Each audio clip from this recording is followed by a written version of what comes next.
Okay, welcome back. Welcome to Overtime. Okay, here are the questions. With Donald Trump avoiding prosecution in New York and the Sacker family being shielded from criminal liability over Purdue Pharma, is it time to admit that money can buy you impunity? Well, that was always the case. So I was going to say, that's like a long time ago. What time is it? They admitted that years ago. But the Trump one is astounding. I mean, I think 2 people in that office now have resigned over the decision not to prosecute. I mean, we're talking about the family business they were going after in New York. And one of them, I think, is out in the news this week saying he's guilty, he believes that Trump's guilty of multiple felonies. Of course, I mean, almost in public he is. This has been going on for a long time now. And look, I get it. We normally don't prosecute former presidents in this country.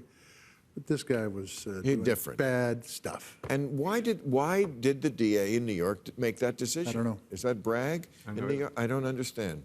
I don't know. Okay, I'd love. Where are our good investigative reporters to find out that answer? We're investigating the question of Soviet ass buzzers. That's where it's ever since that came up, I've been devoting all of my investigative energy to that question. Well, speaking of that, how would the U.S. military respond to a nuclear or chemical attack on Ukraine? And unfortunately, we have to consider that possibility, don't we? Yeah, I think that is the... Well, let's ask you and then ask a senator. What do you think?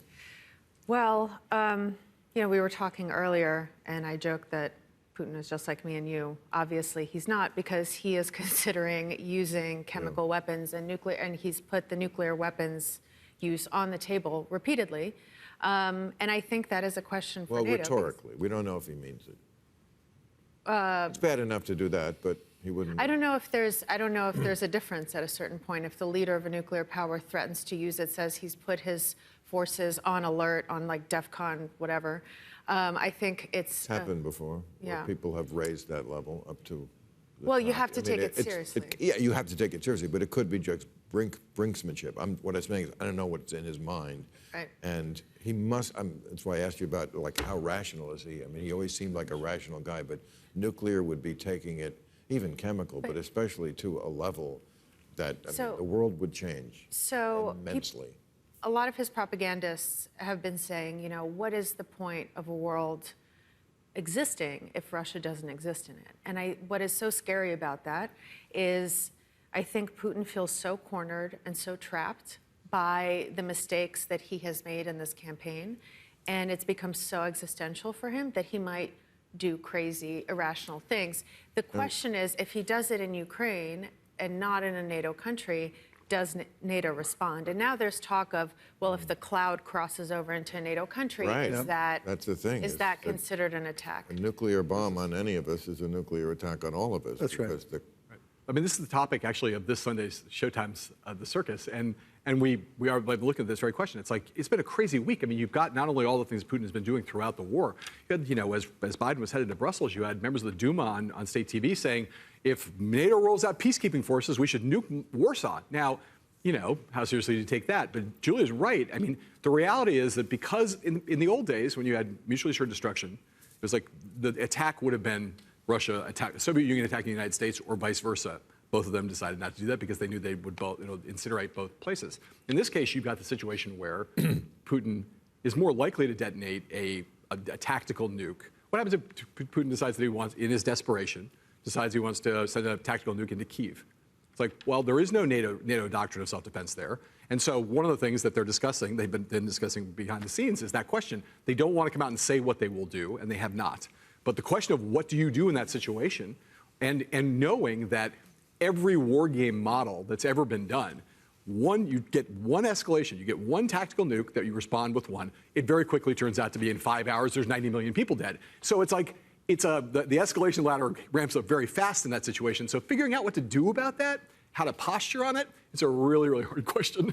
And it's interesting, I mean, this is such a change in Moscow because in Soviet times, as fucked up as that system was, they at least understood that a nuclear war was unwinnable for anybody, right?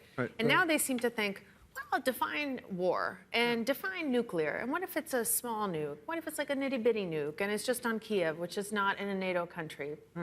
Do we get away with it? Right. And as for brinksmanship, for months as he was building up so many troops around the border with Ukraine, surrounding it all three sides, there were a lot of people who were saying he's not going to do it. That's crazy. Right. I didn't It's think just he was gonna do it. brinksmanship. Yeah. Yeah, no. So we have to believe him when he says what he's going to do. The chemical weapons issue, and you touched on it, the world has to be outraged at this. And I think it is absolutely a game changer. It could cause escalation like we've never seen before, and bad shit happen. But, okay. But maybe on the other hand, if we could get China to join us in the sanctions, it would bring them to their knees just that fast. Not that the sanctions aren't working a lot very, very well right now, but their only out is China. That's their only out right now. But again, I'm sorry, I love you, John. I have to do this because you are a senator. Yeah, go ahead. I have to press you on it. Yes. The nuke, let's say he does fire a nuke. What does the United States do? What do you vote that we do? You are one of the 535 people. If we still have a constitution where it's the Congress that declares war, because we don't, really. I mean, they gave up that power a long time ago, and the president seems to have taken over unilaterally, which is wrong, but we could get into that in another date. But let's say it's still up to the Congress how to respond. What do you say we do? A nuclear attack on Kiev? I'm telling you that the response would be very, very bad. It would be very, very bad, because you would respond in a like manner. And then that response sounds would like be a us like firing manner. off a nuclear weapon. And another response. I am telling you that I don't think you can take anything off the table at this moment in time. And I think it could escalate, just as John Heilemann has said, in a way that none of us want to see. Right. I mean, the problem is that the situation gets ramped up to the point where everyone's on high alert. In war, there's a lot of confusion. Nobody knows really what's going on. There's a lot of misperception. You've got the phone lines are basically cut. Normally, you would have our Secretary of Defense talking to his counterpart in Moscow. Not happening. They're not taking the phone calls. So we don't really know what they're thinking or even what they're saying they're thinking. And in a situation like that, where tensions are escalated, no one knows what the other side is thinking or what they're doing, what's posturing, what's not. The worry is not like Putin's going to nuke Manhattan or London or Paris, but that a mistake gets made, a missile gets launched, and no one's sure what it is. It's the possibility for error, a small error that then triggers the response that is, well, we have to respond in kind. That's a different issue. We Or a talked about that manufactured error. last week. Manufactured error. I talked about that last week. There have been many nukes that have been lost. Yes. And there were a couple of cases in '83 and '95 where the Soviets thought, in '83, it was the Russians in '95, thought that an attack was underway, but they didn't respond because, oh no, it's just birds or something, or our radar screwed up. Right. But we're talking about, let's not avoid the question, a deliberate attack. And it's the ultimate, like, there are no good answers. There's only the least bad. And I'm kind of with you, that the least bad answer that you have to go to is that it cannot stand. You cannot set the precedent that you can nuke somebody and get away with it, which means that you have to nuke. Now, maybe that doesn't mean Moscow, but I just think, how else are you going to live in a world where someone thinks, because there's how many nuclear powers? 10 now? And there's going to be more. Yeah. You have to, it's just... Here's the other thing. Can I just add another thing? That we've already gotten to a point that's really bad with Ukraine getting invaded like this now a second time. Ukraine gave up the nuclear weapons on its territory in 1994 in exchange for territorial sovereignty. There were no concrete guarantees in the agreement that somebody would fight for them. But now, after what happened with Libya, what happened with Ukraine, if I'm a small country, I want nukes. Because then nobody will invade me. It's the problem with the proliferation pressure. Now everybody's going to want to have nukes because they've seen how this has played out. But I'll say, Bill, when they do these war game scenarios, which is all we ever do, right? Because we haven't actually had a nuclear war since 1945. We haven't dropped any nuclear weapons. When they do them, there's a moment in the scenario. The first thing happens, right? Russia launches, let's say, one tactical nuke.